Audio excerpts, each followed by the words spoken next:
after he dismissed a similar directive, argues that he has the right to choose when to take a break from his office duties.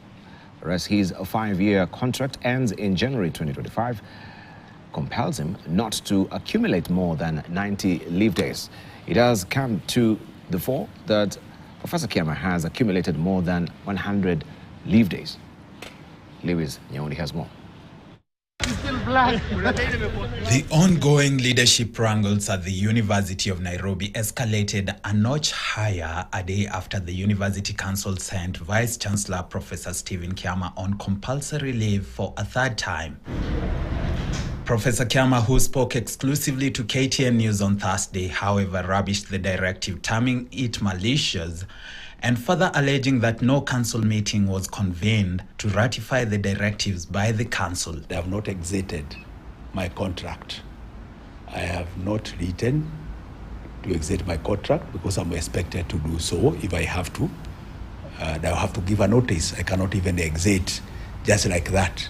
Professor Kiama assumed the position in January 2020 on a 5-year contract, replacing the then VC, Professor Peter Mbithi.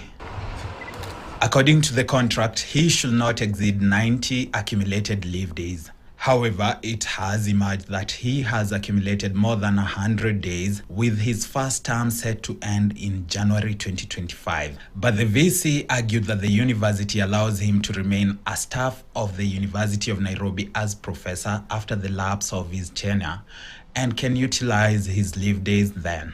I did provide a leave plan to the chair of council,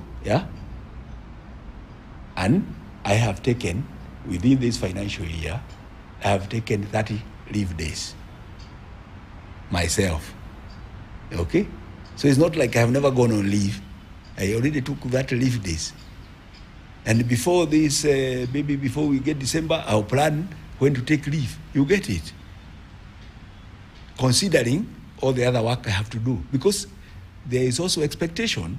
Even you look at all those circulars, the issue you have to consider the exigency of duty. The details emerged on a day two student factions, one in support of the VC and another in support of the council, also weighed in on the controversy of the university leadership. Those in support of the council indicated that the ongoing conflict hurts the university's day-to-day operations.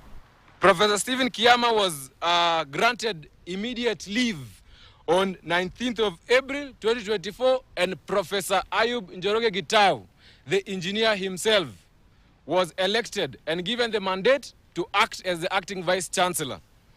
However, these are not been effected because of people running hooliganism and insubordination of the employer.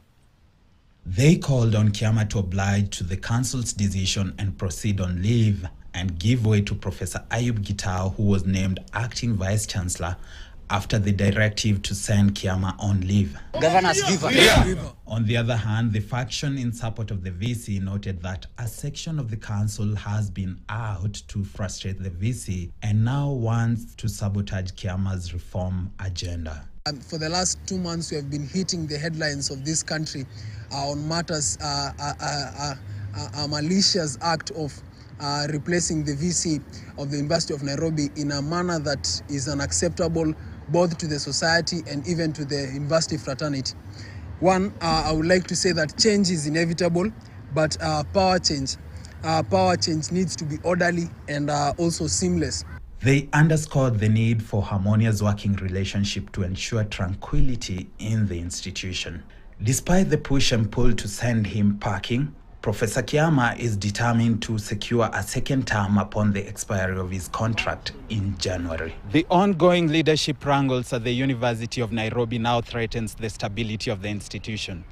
Further concerns spanning on the negative effects the wrangles will have on the day-to-day running of the institution. Lewis Nyaundi,